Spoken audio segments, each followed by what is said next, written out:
Hey everybody, welcome to Hash It Out. I am your host, RJ Balde. In this episode, I'll be talking to Matt Janz about the unique challenges in cannabis marketing and renewed hopes for federal cannabis reform. We'll also talk about the importance of being hyper-local in a community-based environment, staying human while working in a remote team, and much more. Without further ado, it's time to hash it out. My guest today is the director of THC Marketing at the cannabis dispensary company The Source. Welcome to the show, Matt Janz. How's it going, my man? Doing wonderful. Thank you so much for having me, RJ. Appreciate your time and excited to geek out on some cannabis with you. Oh, I'm stoked. Yeah, I'm stoked to pick your brain about all this. Now, The Source is based in Vegas, right? And I've been to a few of your locations in the Vegas area. So are you local to the Vegas area? Is that where you are coming virtually from right now? Yeah, Bob, from Las Vegas. I've been here since 2005, originally from Miami, Florida. But The Source is based out of Southern Nevada. We have two locations here in Las Vegas and Henderson, and then one up north in Reno. So, yeah, I'm happy to hear that you had a chance to visit us, and hopefully you had an amazing experience and got some really great product while you're out here. Yes, that was, I think The Source was one of the first dispensaries I ever visited in Vegas. Wow. And I remember I was visiting family, and I had never really had the chance to explore Vegas too much until like my adult life, like well into my adult life.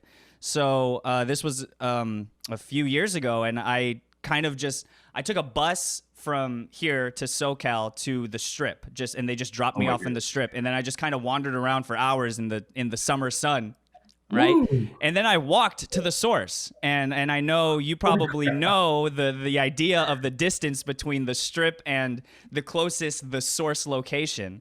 So that was sort of journey. My man, it was sort of like my personal like Mecca journey. You know what I mean? Like I was like, I want to put the steps forth. I want to put one foot in front of the other and make it to this promised land. And indeed, I did. So thank you.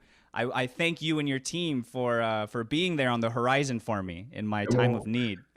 Well, we're just happy you made it down without getting a heat stroke. Because during the summer, walking down Sahara, that must have been quite the experience. I hope you had plenty of water and some kind of shade and coverage. Indeed, I did. Yeah. I stopped and found some cool people along the way that hydrated me, if you will.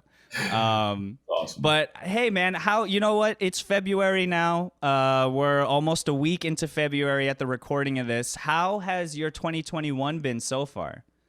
I think that in our industry, we kind of experience constant entropy. It's just madness all the time, but in a great way.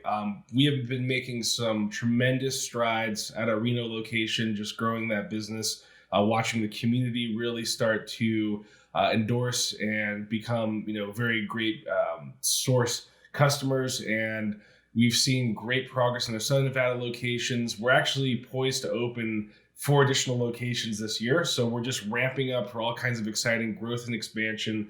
Our cultivation specifically is under the brand Camp. And the flower has just continued to increase in quality. We have a new director of cultivation who's just been crushing it, increasing, yield, terpene milligram per gram, your THC percentages even. So it's just exciting to see the grow flourish, the dispensaries flourish. And then, as a result, our hash has increased in quality as well. We have this magician, Aaron Nino, who's producing, everything from the classic flower rosin to ice water hash and live rosin. And when you have better input material coming from higher quality flower from cultivation, you end up with this insanely terpy, delicious hash that for connoisseurs like myself that geek out on it are just very thankful to have in the market. Yo, that's what's up. Yeah, I've been seeing reports lately that it sort of has been a race for a lot of cannabis cultivators and product producers. The race has sort of been to reach that, the highest level THC. You know what I mean? Like there's sort of like a THC race happening right now for cannabis cultivators. So that's exciting to hear that you have all of that sort of like in the works and in the pipeline. And that all started at the beginning of this year, or did you kind of have that like ready to roll last year or in years prior?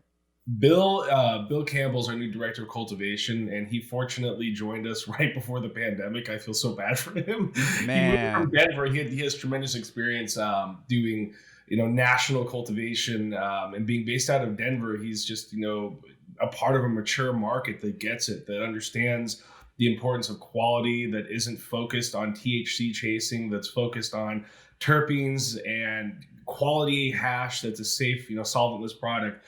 Mm. So he came right before the pandemic, and I mean, he made massive changes in our garden within a month or two. And so Wow. as we see him introduce new genetics into the garden, we're just continually seeing the improvements come, because now he's growing things. For example, one of the crosses we have is First Class Funk. It's a GMO cross, and we know that strain to be super greasy. So he Sure. specifically grabbed that genetic, knowing that it would be a great hash producing genetic. So he grabbed that and grew it so that he could give it to Aaron Nino to be a magician and come up with even better hash. And that's kind of the Whoa. philosophy we have kind of holistically as an organization, is working synergistically between cultivation and production with our retail side as well, so that we can get the best products and the best service and the best experience at the end of the day. I mean, it's kind of a whole matrix that works together to benefit the end user. Wow, I dig that. Yeah, certainly takes a village, and sometimes you Yeah. got to import them from other states, especially if that Yeah. state happens to be Colorado, where yeah, they've had certainly a head start on everything. Right. Um, Let me ask you about yourself and your personal experience. When you've been with the source for, if I have this right, it's been a few years for you now, right? A couple Yeah, years? so almost 2 years now. I've been with the source since May of 2019. So heading on, just hitting the 2 year mark. But I've been in cannabis for longer than there was a market. um, you know, Yeah. but my kind of short story is that 8 years ago, I was doing what I was doing. Let's just call it distribution, and I had 8 cops show up to my house. Had a life-changing moment, literally looked myself in the mirror, asked if this is what I wanted out of life. The answer was absolutely not.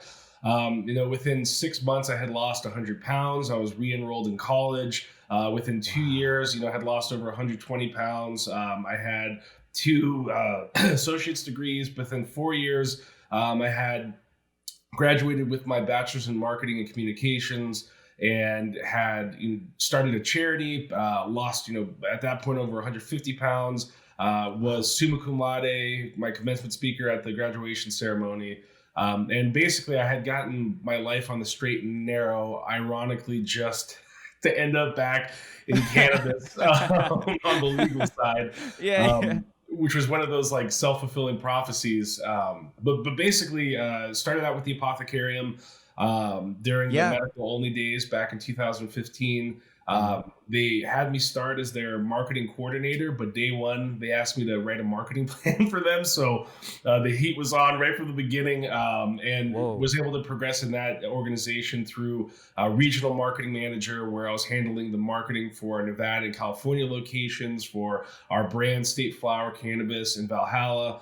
And also was able to launch both retail or recreational for Nevada and California. So I had some tremendous experience there. Moved in after that point, got an opportunity to work for Oasis Cannabis. They Oh were wow. Yeah. struggling a bit, and definitely on the red side of things. I was able to go in their business, rebrand, re-strategize, reposition. Worked as their VP of marketing and operations, which basically meant that if I had any hair, it would have been completely missing at that point. Redesigned the dispensary, did construction, rebuilt it, completely restructured management as well. And as a result, I was able to, increase their business by over 233% in the 9 months I was there. More than double their delivery business, more than almost triple their foot traffic, increased their margin by 20%. And by the end of my time there, which is just 9 short months, we had won a very coveted award. Desert Companion is the KNPR magazine for Nevada. They're the only award in Nevada you don't pay to play. Every other Oh award that you'll see in wow. Nevada, if you're an advertiser, you win. but this is one of Got the it. only ones that you have to earn that. So I had a really successful time there, which is what the source kind of was attracted to, kind of figuring out how I was able to gain that business, rebuild their entire dispensary from brand to strategy to ops, and brought me on board to be the director of marketing. Was at the source for about 3 months. Was able to produce some great work and build the team specifically. That's really my focus at the source the entire time, was building a strong team, fostering their strengths, helping them build on their weaknesses, understanding how we could grow together, because we all grow together when we work on each other's strengths and weaknesses. And within 3 months was promoted to director of THC Marketing. So was able to transition from just the source to all of our national THC-based brands, which meant the opportunity to work on our Florida licenses at the time, our Massachusetts licenses, our Camp brand, which is THC focused, and really was responsible for all of those brands' articulation at retail, paid strategy, owned strategy, earned strategy, and really have just had a tremendous time with the source, building a wonderful team that I'm super passionate and proud of. And that's kind of how we got here. So Wow. So you're not busy at all. No. Not much going on. Not much going on then. Wow, man, that's crazy. And so based on all of that extensive experience that you've got over just the past couple of years now, just if you just were to hear that, someone might not expect that before all of that, if I have this correct, you were a working touring metal musician, complete with the long hair, the Hagrid beard, the cut off sleeves, and everything. Yeah. Now, how long were you doing that? And then sort of tell me how your experience with touring sort of lends itself to what you're doing now with marketing, and what you took away from that experience and brought with you into the space you are now. Yeah, so before male pattern baldness, I had very long hair down to here. My beard was down past my chest, and I was a metal musician, and we toured a lot. And that's why I was just in distribution, was to fund my band, be able to pay for things like tour support, bands. I have some music equipment in the background, and the music equipment in my room alone is over $10,000. So you have to, have some capital funding to get this going. But that's part of how I realized that I was destined to become a marketing professional. Is I had been a musician my whole life, and was doing that for about 10 years. I got to the point where, I had the cops show up to my house, and, they were definitely uninvited and unexpected. And, As they having often are. Yeah. It was not the good kind of cop showing up, but I thought about it and, realized that the whole time that I was doing music, I was marketing. I was building an online fan base. I was driving people to, at the time, our MySpace, and building fans and making them loyal advocates by having special moments and creating special experiences with them. That I was basically driving to convert them by driving them either to purchase ticket sales, merchandise, or our music. Right. And I had built a small, albeit on the channel strategy between the MySpace. The closest to brick and mortar would be us at our shows with our merch booth, and the digital side of e-commerce, right, with selling our music. So that when I had taken this aptitude test, and I definitely encourage anybody who's trying to figure it out to take one of those card-based aptitude tests. And the person that was administering it, she's like, it's like yellow, yellow, yellow, yellow, yellow, yellow, yellow, yeah. And she's like, have you ever thought about marketing? And I was like, duh. But I think that what I had learned from the music side of marketing, and actually that was my first job in legitimate marketing, was in entertainment marketing. What I had learned is the importance of building a community, the importance of having very personalized and for lack of a better word, exceptional experiences with your consumers to really create brand loyal advocates. Because at the end of the day, retention is something that's equally as important as acquisition, especially when you look in our industry, because it costs a lot to acquire customers, but with a little bit of special sauce, a little bit of that seasoning, you can retain them for a very long time, and they have such tremendous lifetime value. Not that it's all about that, but it's Sure. important to consider, and also how to navigate the digital waters, whether it's building websites, social media, and how to take all of the learnings that I had and funnel it into conversion based tactics in the cannabis industry. Mm. Yeah, that's deep, man. I hadn't ever thought about that until you brought it up. That you know uh, the music industry and the cannabis industry certainly have that sort of parallel where they're both very community based. I would say two of the most community based industries that we have. Right. So that's so interesting that you draw that parallel between the two. That being in the music industry really gave you that sense of community, which is something that's so vital to bring into the cannabis industry.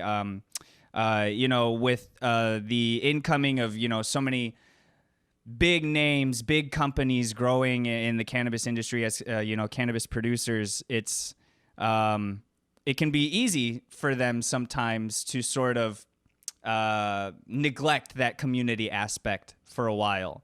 Right. Which I think is crucial. It's vital. It's a vital starting point and foundation if you really want to flourish in this industry. I'm not sure if you feel the same way. No, absolutely. I think that if you go pre-industry, before dispensaries and brands were marketing, the the whole principle of cannabis, in my opinion, was a way of connecting. I, Mm. through touring and through meeting people, have never made such strong relationships than with sharing a joint, with Yes. sharing snaps, with Yes. taking dabs together for the very first time. And it becomes Yeah. this communal experience, and it's almost ritualistic because you sit there and while you're rolling, you're having a conversation, you're connecting with people that you never would have otherwise. And what ends up happening is you realize that you have so much more in common than you do have differences. And it allows you to have an expansion of consciousness because you're realizing how much you are connected to everybody and how much this Yes. is a large community, and the benefit to doing positive things together. And as simple as smoking is, I think that cannabis, for one, improves quality of life overall, but it's as simple as enhancing your mood or reducing stress, and having that shared positive experience in a communal setting is critical to the industry. Even it's important to bring that community based aspect into everything you do, and that's one thing that I was very proud of joining the Source for, is they've always been very locally focused. It's never, because in Las Vegas, our biggest industry is tourism. Sure. And it's easy as a dispensary operator to get really attracted to the millions of dollars that are ushered in every single month from tourists. And it's really attractive to focus on those people coming from the outside to bring your dispensary business. But the Source was never about that. The Source, from the time, and the funny thing, by the way, is Apothecarium. The first dispensary I'm at is on Sahara in Buffalo. Okay. The Source is on Sahara and Rainbow, so it's just ironic that No I ended up way. like having this kind of envy when I was working at Apothecarium with them. It just, they'd Yeah. always focused on working with local charities. They'd always focused on serving the local community. And when you went to their dispensary, it felt more like a Cheers experience, where you have a connection with the same patient advisor. You have the same connection with the person, the security and hospitality manager at the door. You have these connections, and it's a much more open experience versus something that's geared towards tourism. So when the pandemic happened and we saw a lot of the tourist-based industries, which is tragic, by the way, it's one of the saddest things that we've experienced in our town, is like driving down the Las Vegas Strip and it's empty. Because in Yeah. my head, while it's empty optically, what I'm thinking in my head is how many hundreds of thousands of people are out of jobs. My neighbors, Right. my friends, my family, and how awful that was. But the Source was fortunate that we were not necessarily dependent on that tourist community. We were always a neighborhood dispensary, and as a result, we continue to be able to sustain our essential business through the local communities that have been so bought into our mission. They feel comfortable coming to us. They know that it's consistent. They know that it is focused on locals. There's no ambiguity there. There's complete transparency. And I think that experience lends to the communal aspect of cannabis, because all of the source team members, we're all heady. We all are a part of that culture. We've all met some of our best friends by randomly sharing a blunt with somebody that we didn't know Yes. prior.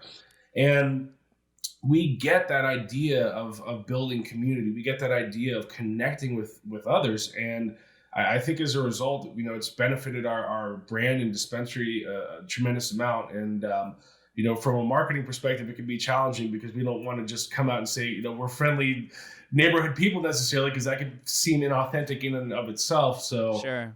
but yeah, community to me is extremely important. Outside of the sharing, the communal nature, the fact that we are in such a position of abundance in this industry makes it extremely important to give back to local charities. If a dispensary is making, 7 figures a year, there is no reason they should not be contributing to some local charity, a local support group, something where they can take the abundance in which they're receiving and give back in a sincere, authentic way. Sorry to go on a random tangent, but to me, it's also not about giving back to large entities, and nothing wrong with it, but for example, maybe like a larger organization like UNICEF versus a more local organization like 3 Square, which is a local food bank. It's something that's serving the actual communities that we're in. And so looking at engaging those hyper local charities that can actually make a direct impact to the people that you're serving and their family, their friends, and their neighbors, I think is extremely important for part of the strategy, if you will, for these dispensaries and brands.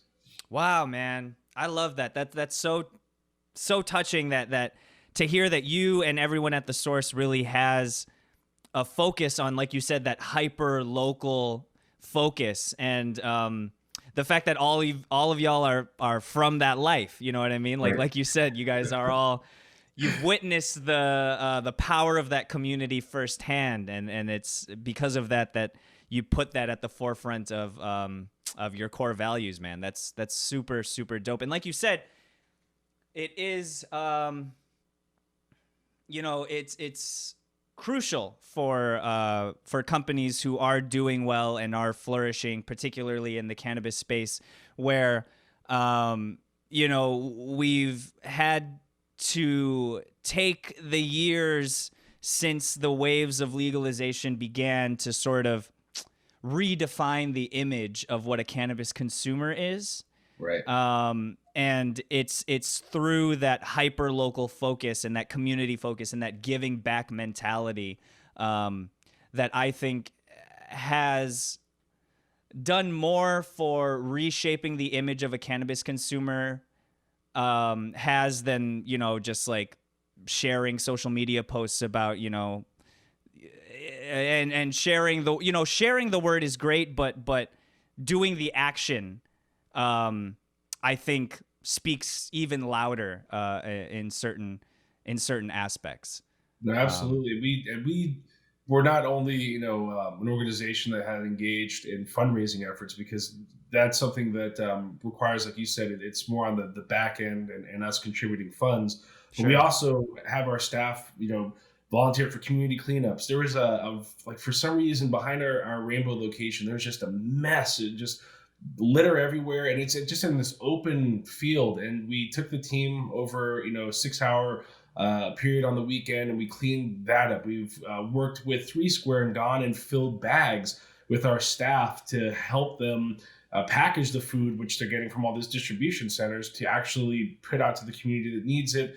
And we've even done things like we operate for Opportunity Village. They're a organization that helps physically and mentally handicapped adults in our community. Oh, sure. And last year we went and volunteered to run one of their events. We had a bunch of Source people in Source hats, running Opportunity Village's event. So it's not just about the fundraising for us. It's actually about taking action and going out in the community, being present and doing what we can, because not only do we have the abundance, when it comes to revenue to contribute, but we also have the abundance of having a large staff. And knowing that they're passionate people that want to help the community, that want to make our community a better place, that means that we can rally them to go do things and support the community in a physical way just as much as we can through fundraising. Oh, I love that, man. That is so rad. I love that y'all are out in the community and making a difference beyond your four walls of your dispensary. You know, the magic happens inside and outside, and I love that. I want to ask you about marketing because that is your expertise. You know, since the inception of the legal cannabis market in the U.S., marketing cannabis is more or less a practice in navigating a laser maze, if you will, particularly online, where most, if not all, of the major social media platforms remain, you know, less than friendly to cannabis content. So tell me about the complexities of cannabis marketing that you find out in the digisphere, and what are your workarounds for them? So, you know, there are a number of things that we can do, and often more things that we can't do. Sure. But I think some of the main challenges that every cannabis marketer will tell you is that, you know, there's no options for SEM. You can't pay for Google AdWords, and you can, trust me, I've done it with Apothecarium. I did it with Oasis. But at some point, you're going to get a nasty gram from Google. And that nasty gram is essentially going to say, if you continue to promote an illegal business on our platform, you will have your website removed from our search system, which would be probably one of the most devastating things you can do, especially if you poured money into SEO, on-site, off-site, and put in work where you should be. Though that could be devastating to a business. And there are some workarounds there. You can create a ghost page, for example, have it redirect to your page, and then that way the ghost page is really what's in jeopardy. But based upon worry about compliance, and that's the one thing about the source is we're a compliance first company and then a dispensary second. You have a privilege license, you got to be careful. You know, then the same thing happens with paid social, right? So paid social is also an avenue that typically is at the bottom of the funnel for most people. Most people turn to Facebook ads to really drive conversion, and it's worked on me in the past. I mean, I see a really cool t-shirt and like I'm obligated to click that ad on Facebook and go through and purchase it. Yep. And you can pay for social. Again, same exact concept. It's not if you're going to get caught, it's when you're going to get caught. And, you know, there is an article about how Can had was able to pay for social, and, you know, they almost felt like it was revolutionary. And in my opinion, I'm like, you can do this. Anybody can do this. If you want to risk your account's deletion, if you want to risk being flagged and started to really get, you know, banned and ghost banned, then by all means put your brand at risk. But for those of us that, you know, have a stronger worry about those kind of situations happening, you know, we tend to err on the side of caution and would rather just be protective of the channels that we own. So, you know, and then the other thing that we kind of run into that I'm sure other cannabis marketers will point to is there's traditional mediums that we can't utilize. For example, something as simple as Spotify and Pandora, utilizing online radio, because at that point you can get hyper targeted with your ads. I want RJ, who you know, is 30 years old in Southern California. He likes pasta and he likes heavy metal music. And I could serve you an ad with heavy metal music in the background, like "Come to the Source Dispensary," you know. Yeah. I could serve that perfect ad to you in those spaces because that's typically what we would have the option to. But those avenues don't allow cannabis to advertise. You look at options like Hulu and different streaming platforms, even YouTube as well, where you can have pre-roll ads, or you can have, you know, brand awareness commercials on Hulu. And for the people that aren't paying for like the $40 a month version or whatever it is at this point, that you can't engage with. And so to some extent, both the digital and traditional side end up having roadblocks. And the main issue ends up being that these industries have some tie into federal, and they're worried because cannabis is still federally illegal. And that's really all their big hang up, is because they can't verifiably get your money through banking federally legally. They don't want to take your money because it's coming from what they view as an illegal source. And, you know, some of the other frustrations too that I'm sure a ton of cannabis marketers have run into is working with charities. Even there's blocks from charities. I had tried to work with, and I don't want to call anybody out by name, but I had tried to work with a larger cancer organization, because there's a great tie-in with how cannabis can help combat the symptoms that people that are unfortunately facing cancer can deal with, from appetite to sleep to pain. I mean, it's such a valuable resource. And they came back, and unfortunately, because they received federal funding, did not feel comfortable working with the cannabis organization. So, there's a ton through all of that. There's a ton of workarounds, ways you can go over the roadblock, through the roadblock, around the roadblock. When I look at the cannabis marketing on the retail side specifically, I think one thing the marketers should be hyper focused on is database. You really should be focused on building your email and SMS list. And so you should have strong acquisition plays and strategies and campaigns. When you think of what your intention is behind any campaign that you're running, you should have, it's either acquisition based, conversion based, or awareness based. And if you are, looking to build your business, really focus on the acquisition side. Put a campaign out there that specifically is driving somebody, for example, as simple as a giveaway, going to a landing page and getting their email. That way you have the chance to convert them through the channels that you own. Because outside of that, you may not have that strong of a conversion mechanism, because we don't have the traditional avenues that we can. SEO is critically important. If you are not investing a fair amount of your marketing budget in SEO, you're messing up. Because for us, I think it's something like 45 to 50% of our e-commerce revenue is generated from organic traffic. So if you're missing that marker, you're missing traffic to your website that can turn into a conversion. So if you're not focused on the things that you own, so SEO is something that Google is not preventing cannabis companies from doing. You can completely build out very advanced on-site strategies, work with great off-site strategies with backlinks, editorial pieces, work with your PR team to get great coverage with large news sources that build your domain authority. Really start to come up with that strategy so you're very visible in search.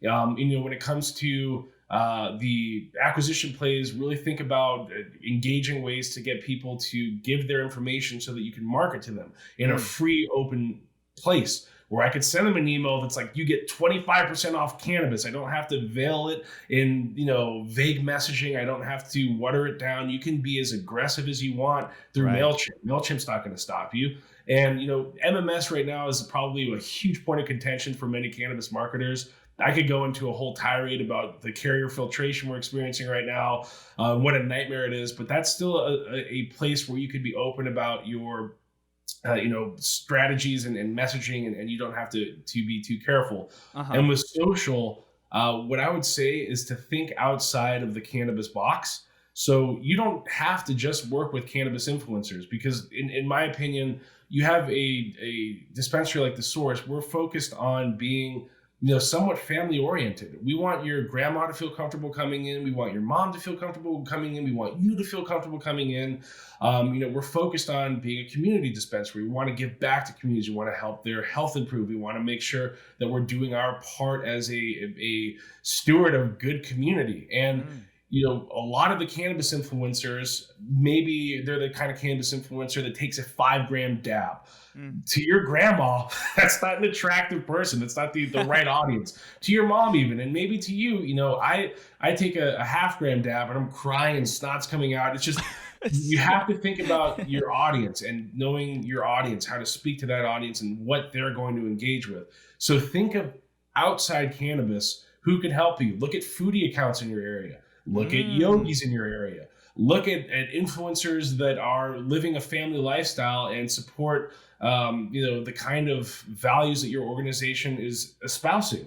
Look at athletes that have great image in the community and are looking to benefit their health through cannabis. Look outside of the cannabis space, leverage those large influencers, because those spaces, the kind of parallel areas of health with food, with yogis, with athletes, they have millions of followers, and those kind of followers are a broader audience instead of, maybe the cannabis influencer that you're looking at is smoking a 1-pound joint out of a lawnmower because like they know that gets views to like the 13-year-old audience that's engaged with them. So the other thing to think about too is it's dependent on your locality and the regulations you face. Out of home can be very effective.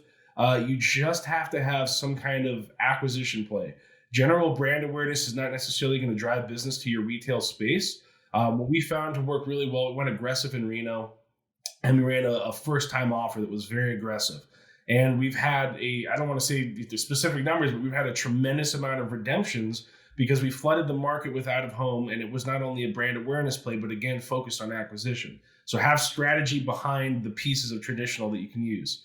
And when you leverage print, think about the audience there as well. You know, there may be, for example, a really great foodie magazine in Reno that has the proper audience of people looking for alternative health resources that are conscious of what they're putting into their body. Speak to them in the advertisements you're creating for that magazine, and think outside of just the more specific cannabis user to those that are looking at it as an alternative for, healthy alternatives. I just said alternatives twice, but if they're looking for a healthy alternative, if they're looking to improve their quality of life, think about the older demographic, how they can utilize it for pain management, for sleep. There's a ton of channels to utilize. And the other thing that I would say has been a massive benefit has been our PR team. We have one of the best PR teams, Wicked Creative, and they have helped us by ensuring that we're the voice of authority in our community. When local news sources are coming to a story about how cannabis companies are helping cancer patients, you want to be that dispensary that's in front of the mic talking about how cannabis helps, so that you are the voice of authority. And, it's imperative that when they even talk about things like regulations, you have my boss, Brandon Wygand, who is just like a genius of operations and the legal side of things. You want to have him speak on it so that he can be intelligent, speak to the facts, and be very eloquent in his delivery on what the situation, the reality is. So there's a ton of opportunities in cannabis, and outside of that, look at different options for, CRMs you can use to do things like machine learning. Start getting deeper than just the transactional data that you're focused on. Look at the demographic and psychographic data, build that into your strategic approach into targeting as well. So, I think that there's a number of challenges that we face, and I probably only covered like 2% of what they are. Yeah. But there's a ton of ways to work around them, and a ton of things that you can focus on to be effective as a marketer in this space. And, the other thing I'd say that's important for marketers to be effective through their channels is make sure you go to your store and understand your customer. Don't be a 30,000 foot view marketer. Get down there, get your hands dirty, understand who you're serving, because if you are disconnected from your end consumer, you're not going to have connected messaging. You're not going to have any kind of way to feel authentic to the consumers you're supposed to be speaking to. So it's important not only to have smart 30,000 foot view on the channel strategy, but it's important to get on the ground and understand exactly what's going on and who is coming to your dispensary. Yes. Oh, that's so true. That's such a good point that you bring that up. I used to work at a particularly mouse-themed theme park back in my day.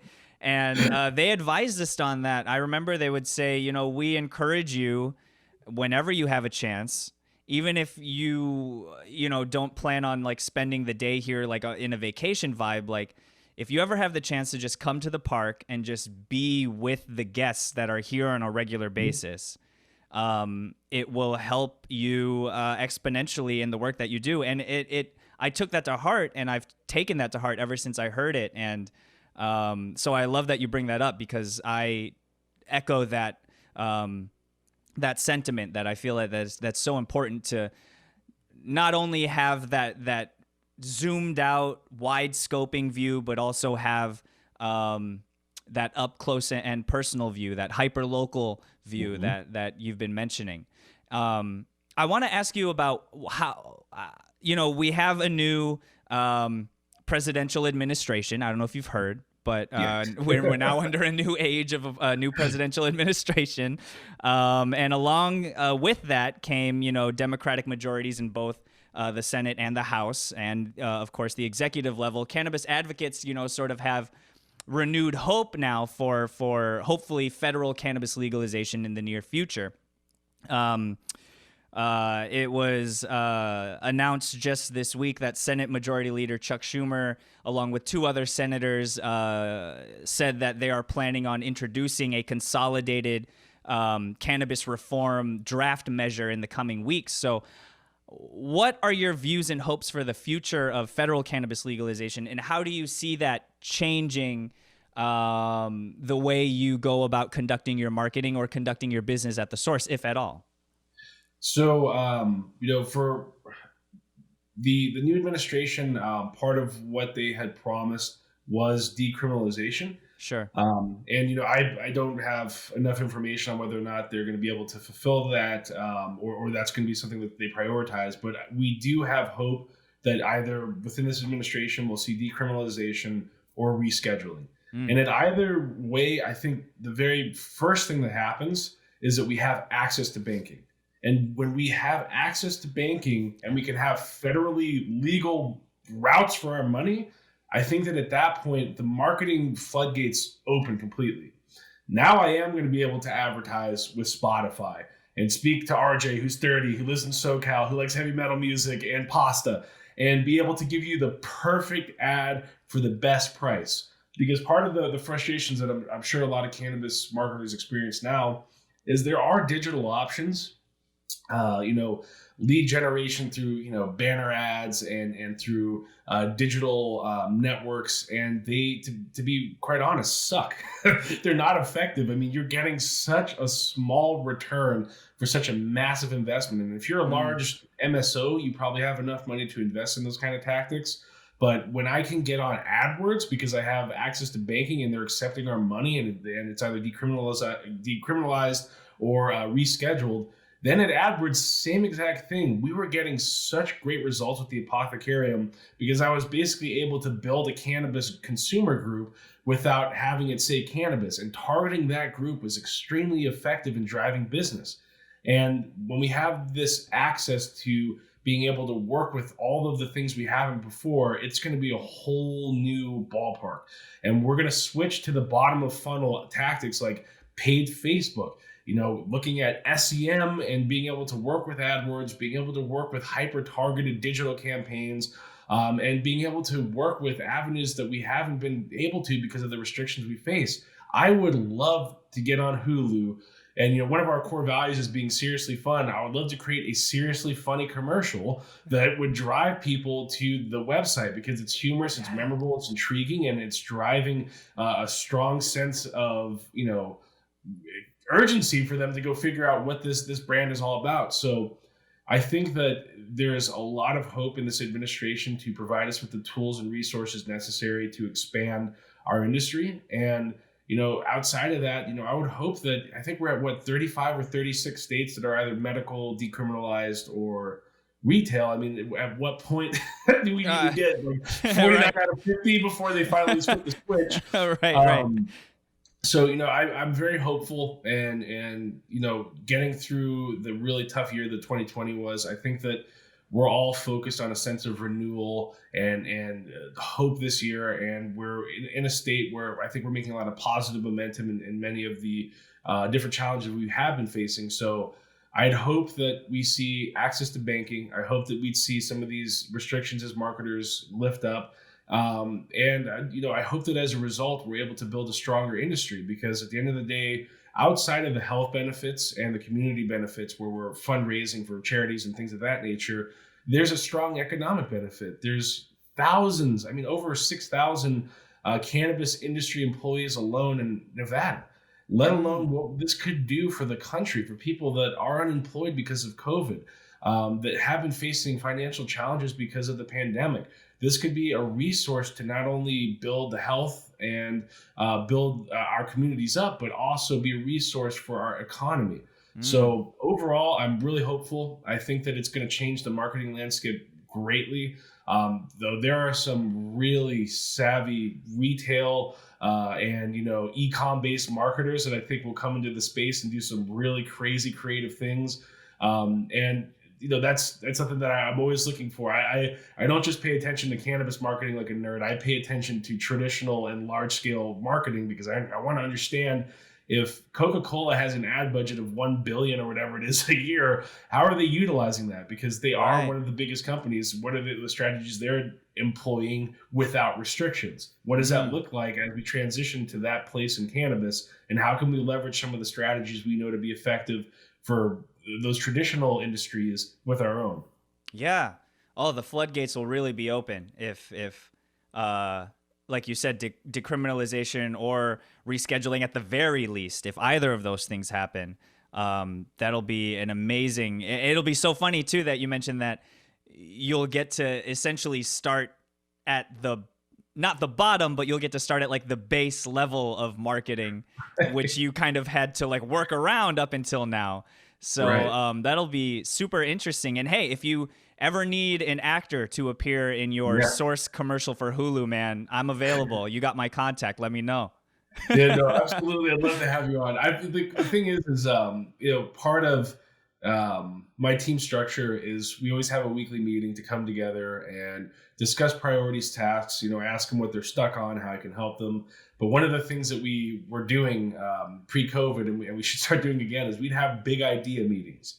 And we'd have these ideas if there were no restrictions at all. If we could market freely, if we had unlimited budget, what does your biggest marketing idea look like? And I have a folder of some of the most awesome and creative and huge ideas. And I encourage other cannabis marketers to get in that headspace as well. Yes. Don't limit yourself to your budget. Don't limit yourself to the restrictions you face. Try to let your creative mind just go into a vortex where you can think outside of the box and talk to your team about their ideas, get their crazy thoughts, because they're probably not so crazy to begin with. They're probably rooted in some factual sense of marketing prowess. Yeah. And you can utilize that when the floodgates open to just dominate, because you're going to have thought of these things way ahead of time. Just like I encourage people to start thinking now with your e-commerce platform, how do you flip to accept online payments? Because when banking is allowed and we switch to decriminalization, are you ready to flip? Because whoever is ready to flip first is going to be making more money than those that are still working on it for the weeks or months it's going to take to get it flipped on. Right. Oh man, that is, wow. That is so exciting. And it's after, 4 years of kind of the hope of any sort of cannabis reform on a federal level sort of being paused effectively. It's great to just sort of hypothesize about that again, that it might be that there's a chance for it. You know what I mean? It's energizing to be able to speak about that again. You mentioned that you have weekly meetings, and I also love that you have like that blue sky moment, like like that. It's so important, like you said, to have that, to put yourself in that creative mindset and to just have a blue sky moment and to just really think without limitations as much as you can, because, we're always put in these parameters.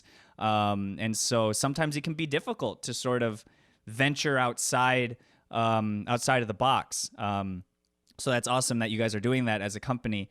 And speaking of your weekly meetings, I was reading an interview you did with Medium, and you listed that the 5 unique challenges to working in a remote team in particular include, let me get this right, virtual emotional intelligence, conceptualization, morale, work-life balance, and of course the obvious one of not being in person with one another.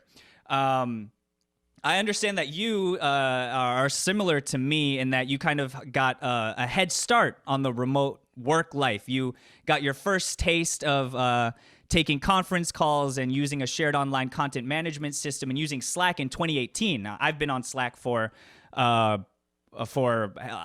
half a decade now. And so I've been in that remote work life for a few years now, and I'm super grateful for it. I never saw myself as an office type person anyway, so I wake up with an immense amount of gratitude for the opportunity of getting to do what I am doing, So I just want to ask you, you mentioned earlier too that one of your core values at your company is promoting the idea of being seriously fun. Right. So how do you keep that up in a remote work life? And how do you address those issues, whether it be emotional intelligence or morale or anything? Because those are unique things that I experience too, on a Slack channel or an email thread. I guess my question to you, Matt, is why does the phrase "as per my last email" hit so hard? Why does it cut so deep, man? I think it cuts so deep because we're all stuck inside and we're getting so just like stir crazy. And the last thing we need is to have to be, repetitious. But, for me and my team, one of the most important things to working through the challenges of emotional intelligence and morale has been being more conversational. I think that there's a fair amount of it, and for good reason, in our organization, there's a fair amount of meetings that we have that are very much like metrics, KPIs, strategy, very serious. We have to be on point. We're going through and there's a very stern nature of those meetings. And it has to happen because as an organization, we need to ensure that we're poised for growth. We have to ensure that we're taking care of our staff, and all these things are extremely serious subjects. But for my marketing team, I like to be conversational. And what I mean by that is I have a meeting structure in some semblance for our touch base, every week. But to be honest, and I'm probably gonna get in trouble with my boss for saying this, like the first 15 minutes is us joking and laughing because I want to see them smile. I want to see them happy, because if they're not happy, they're not smiling, they're not passionate, I'm not going to get the best work out of them. Sometimes it's as simple as asking them, like what happened over the weekend? Like I saw you got in a car accident, letting them get that venting out so that they can feel human again. So that there's a connection that's beyond just touching on last week's metrics and KPIs, that it's an actual way to connect, and it's an authentic. It's not, I don't stop them from having the conversations. Yes. There's times when we just talk about 15 minutes of how my marketing manager got this awesome salt-rimmed tequila shot shooter thing and was chugging it down the whole weekend because he loved it so much, and how he had a great time with his friends. And sometimes, it's me being vulnerable to a tough situation that I had. And that's the other thing that I will tell and be open about with other marketing leaders is be vulnerable. If your team doesn't see you at a vulnerable state at any point and you are just some stern authoritative figure, how are you ever going to get them to open up to you? And if you can't get them to open up to you, how can you trust that their feedback is true? You need to have them be open with you, trust you enough, build that loyalty with your vision and how you run your team so that they can give you honest feedback. Because if your team doesn't feel comfortable to come to you and say, this idea sucks, you're going to run a terrible campaign and have poor results because you thought it was great in your head and your team feared being open with you and honest enough to say, hey, this isn't a good idea. Or, outside of the bad idea portion, what's more important is sharing perspectives. We get much more effective strategy and results when we have 4 people sharing unique perspectives. Sam's coming from the perspective of being a content creator through the lens of a DSLR. What does her world look like? Michael's coming from a creative background, from a design and aesthetic background. How does this look through his lens? Jennifer's coming from a visual merchandising background. How does this look in store? How do we conceptually, physically bring this to life? And I'm coming from, I'm very strong brand strategist. How do we come at this in a more tactile approach? And so if you can pit those perspectives together, it's an open and honest perspective, you get the best results from your team. So it can be hard to decipher emotional intelligence, how your team's feeling, but if you have a more conversational approach, at least once a week, not during your business review meetings, that's not a good time to be conversational. Sure. Not during your KPI reporting, like that's not a good time to be conversational, but set time during your week to touch base with your team and be effective in the meeting. Talk about your tasks, any stucks, plan out your top 3 priorities for the week, make sure that everybody's on the same page, but at the same time, allow them to be human. Allow yourself to feel, allow yourself to be vulnerable. And also don't forget that we are working in the most awesome industry ever. Like sometimes you need to pinch yourself and say, holy crap, guys, we're in cannabis. And we literally, I had to, and not to get back to it, but like, in my previous market days, you had to have a gun, you had to have paranoia. I probably lost all the hair in my head because of the things that you have to feel in that situation. Yeah. So to be in the environment that we are, legally free, coming out of the green closet, like, holy crap, what an amazing time to be alive. So if you got to sometimes be human, you got to reconnect on the awesome opportunity at hand for your team, what you guys are really doing. And also the fact that the reality is that all of us in this industry, competitors, if you want to call them that, I don't view anybody as a competitor, out of retail versus wholesale, we are all in this pioneering state of the cannabis industry. And what an amazing time to be collaborative, to work together, and to be legitimately building an industry. So Yes. it's important, I think, to remain human at the bottom of all that jargon. I love that, man. Yeah, it is so key to stay human. And it's so funny that we as humans can forget to be human. Yes. Right? Literally. Yeah. It's so weird. We can sort of just find ourselves stuck in a rut where we're just kind of going through the motions and just checking in and checking out. And yeah, it sounds so simple, right? It sounds so simple. Just be human, just stay human. Right. Remember that you are a human capable of a wide spectrum of emotions and experiences. But something as simple as that can easily be forgotten, especially in a time when we're all physically isolated from one another. And, we have these amazing technological opportunities to still connect. But, connecting with other humans virtually sort of just means that we need to make that extra effort to inject the humanity into it. Right? Exactly. Yeah. You gotta take the time. It's you have to make an exerted effort. And being isolated, it's almost like this completely refreshing thing when we're able to just have a conversation. Yes. Because and everybody in the cannabis industry, and I'm sure legitimately 100% of people will agree with me, we're wearing 1,600 hats. True. We're working 12 hours every single day.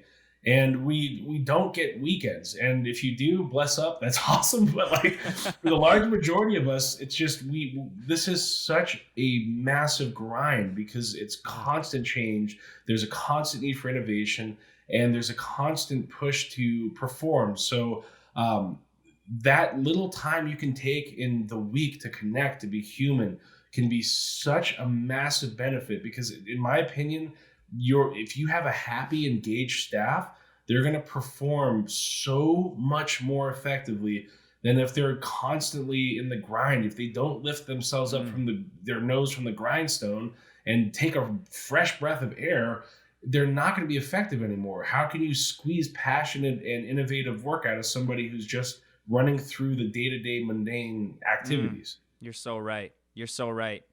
Wow. It's like, I don't know if you've seen the movie Soul, but yes. Have you seen the movie Soul? You know how you could be the Lost Soul vibe? That honestly, like, I was watching it with my roommate and we're sitting here like, this is so deep. That's so deep, right? How deep Disney is right now. Like, my purpose. And wow, what an amazing movie. It's so funny that you literally said the phrase stay human too, because John Baptiste, he wrote the jazz compositions for that movie. And he's in a band that's called John Baptiste and Stay Human. Wow, that's amazing. Isn't that wild? That's awesome. I know. You when you said it, I was like, oh man, it's like my favorite jazz band, John Baptiste and Stay Human. And then, yeah, that's rad, man. Hey, Matt, thank you so much for taking an hour out of your day to be human with me, man. I am so grateful for you taking the time, and I'm so grateful for the work that you're doing at The Source. Keep it up, please. And I hope to visit y'all soon. Yeah, and let me know. This time I'll pick you up in my car. So okay, you don't have to walk from the strip. I dig it. You know what? I appreciate that, man. I appreciate that. That's that community vibe that I lean upon. Exactly. Right on, man. And thank you so much for your time. I greatly appreciate it, and the opportunity to talk for the past hour. I appreciate it. Anytime, man. You're welcome back anytime you got something to say.